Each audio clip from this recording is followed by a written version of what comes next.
Bawat Pasigueño. Okay po, may tanong pa.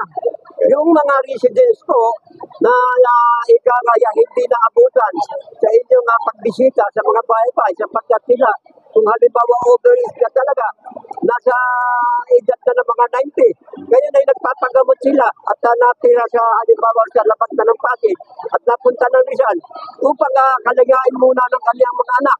Ano po ba ang mga basihan natin para sa ganun ay tuloy-tuloy ang validation? Okay.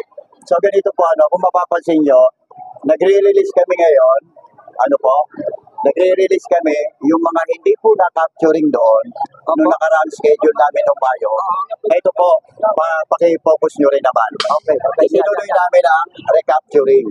Then, after po nilang ma-capturing na, ma-validate capturing, ipiprint na rin po yung ID nila, makukuha na kaagad nila. Opo. Ngayon po, sa part naman ng mga bedridden, yung mga bedridden natin, maglalaan na lang po kami ng schedule sa kanila, another schedule, para puntahan namin sa kanilang bahay-bahay, para po ma-issue natin ang ID. Yes. Kasi yung pong iba, hindi nakakatulad ng mga nakaraan na nagbisita po ang USCA sa bawat bahay ng senior citizen. Ngunit hindi nila naabutan sapagkat dahilan nga sa kadahilanan ng kanilang katandaan sa pagpapagamot. Yun nga po ang Okay. Ganito po. Yung concern nyo naman, sinasabi nyo, kinuha ng anak, dinala sa Rizal. Dinala sa Rizal. Wala naman po problema. May bahay sila rito. Kung kinuha ng anak, tinangkilig ng anak. Halimbawa, nakatira lamang. Halimbawa, nangungupahan, gano'n. Same.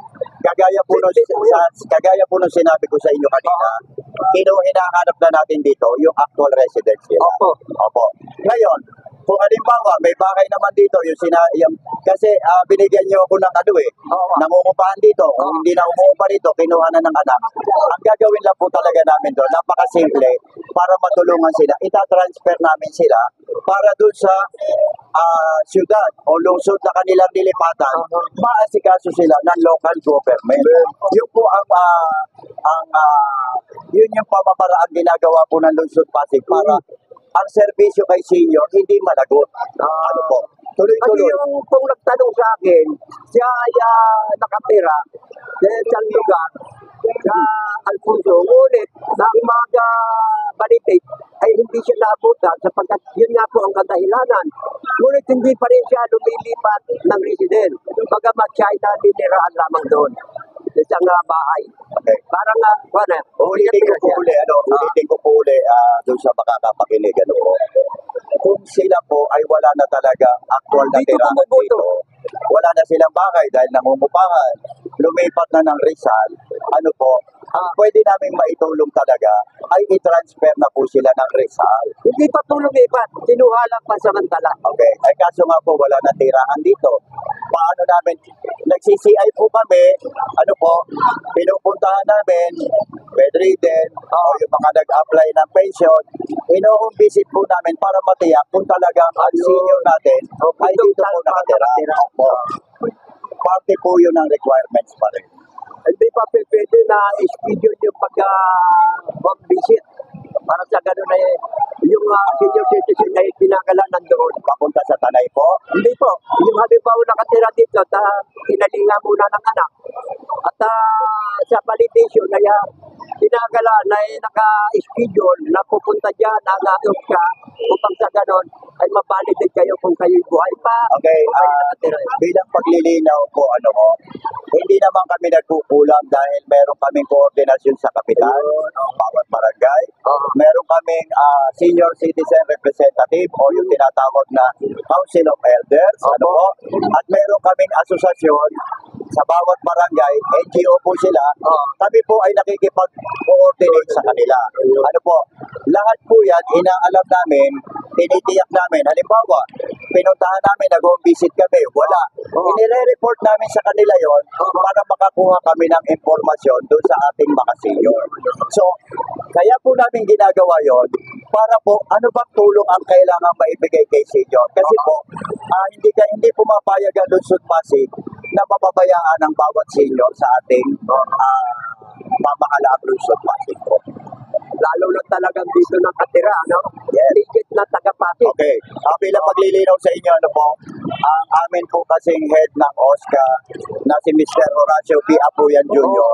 ay senior citizen din po. Apo, ano po, sa kauna-una pagkakataon sa Lungsod Pasig, kung di ako nagkakamali, 2022, siya po ang kauna-unahang senior citizen na naging head ng OSCA. So lahat ng aking nababanggit sa inyo o yung polisiyang na ipapatupad ngayon, na yan naman po ay idinulog din kay Consi Pao, yung head na committee ng OSCA sa Sanggunian at kay Mayor. Lahat po ng ini-implementa natin ngayon ay polisiya ibinibigay natin ngayon sa senior para maibigay yung kaukulan po at marapat na serbisyo sa kanila. Okay, maraming salamat po at muli ay ibigay niyo po ang inyong kumpletong pangalan. Okay. Ako nga po pala muli si Ronnie Rapsing, operation head po ng OSCA sa Lungsod Pasig. Nagpapasalamat kami ng marami sa pagkakataong binigay nyo.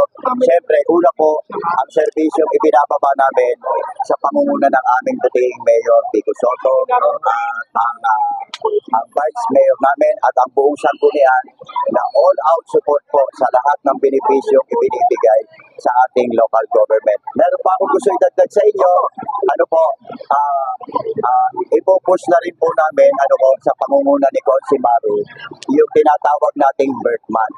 Yan po pangungunahan ng Health Department ng Lungsod Pasig na para po sa lahat ng mga senior na halimbawa may kaarawan ngayong October na to, bawat barangay po bababa ang Health Department para po ibigay sa kanila yung tinatawag nating general check-up po. Ayun, Yes, yan yung bago, na hindi na nila kailangan pumunta rin mag-by schedule. Bababa na po ang ating Health Department para po ibigay yung kumpletong check-up sa ating mga senior citizen. yung may bahay ko, 2 weeks na lang. Okay. August 9. Advance. Okay. Thank you, Sir Rudy. Maraming salamat sa PPTV. Mabuhay po. Okay. Mabuhay po, Lungsod Pasig. Parating na pagbati ko kaya Mr. Horacio Apuyan na siya original na magkakasama kami ng panahon pa ng Marcialo dito sa Pasig. Mabuhay po ang iyong lingkod, Rudy Siasat. At tawagin po ako si Rodolfo Godwin Pasig ng Bambang Alfonso. Mabuhay po. Thank you, sir. Ang senior citizen ng buong Bambang.